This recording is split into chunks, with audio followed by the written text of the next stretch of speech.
कांग्रेस ने सुझाई थी अटल की पीएम उम्मीदवारी। आडवाणी ने अटल के लिए दिया था नारा।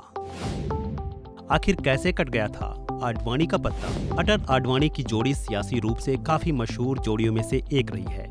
अटल आडवाणी वह दो नाम हैं जिसने भारतीय राजनीति को काफी प्रभावित किया।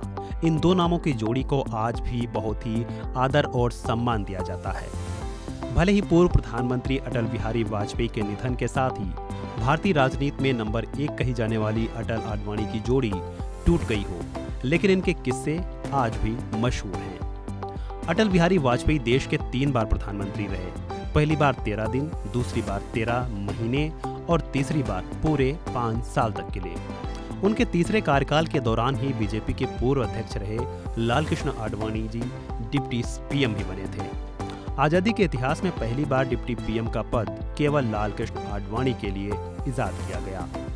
अटल जी तो पीएम बन गए, लेकिन अब सवाल ये उठता है कि आडवाणी क्यों नहीं बन पाए। इसको लेकर कई तरह की कहानियां बताई जाती हैं। दरअसल अटल जी के पॉलिटिकल डाउनफॉल के दौरान आडवाणी के एक ऐलान ने सारा खेल कैसे पलट दिया था और इसी में आडवाणी के प्रधानमंत्री न बनने की कहानी छिपी है।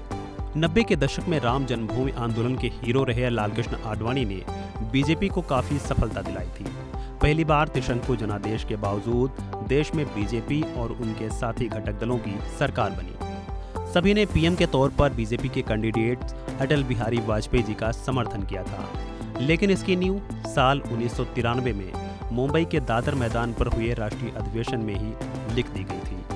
12 नवंबर 1993 को बीजेपी के अधिवेशन के दूसरे दिन अचानक लालकृष्ण आडवाणी ने ऐलान कर दिया कि बीजेपी की तरफ से प्रधानमंत्री पद के कैंडिडेट अटल बिहारी वाजपेयी जी होंगे। लालकृष्ण आडवाणी बीजेपी के अध्यक्ष बन गए थे और जब आडवाणी के ऐलान पर अटल ने मना किया तो आडवाणी ने कहा था कि वे अब पार्टी के अध्यक्ष हैं और इसी हक से उन्होंने यह नारा दिया है कि अब की बारी अटल बिहारी। इसके साथ ये भी कहा जाता है कि अटल जी का पीएम के रूप में पहली बार नाम किसी बीजेपी नेता ने नहीं, बल्कि कांग्रेसी और गांधी परिवार के करीबी माने जाने वाले नेता ने ही बीजेपी के ही एक सांसद को सुझाया था।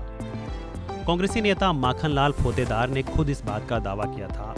फोतेदार का दावा था कि अटल को पीएम कैंडिडेट बनाने का सुझाव उन्होंने ही बीजेपी सांसद केएल शर्मा को दिया था। माखनलाल फोतेदार ने अपनी किताब में भी इस बात का जिक्र किया है। इसके पीछे यह कहानी बताई जाती है कि उस वक्त बीजेपी के पास नॉर्थ इंडिया के अलावा साउथ के राज्यों में कोई खास जनाधार नहीं था और अगर बीजेपी को सत्ता पर काबिज होना था तो उसे कई विपक्षी दलों के साथ भी गठबंधन करना पड़ता। फिलहाल इस वीडियो में इतना ही। खबरों से जुड़े अन्य अपडेट्स के लिए जुड़े रहें वन इंडिया के साथ।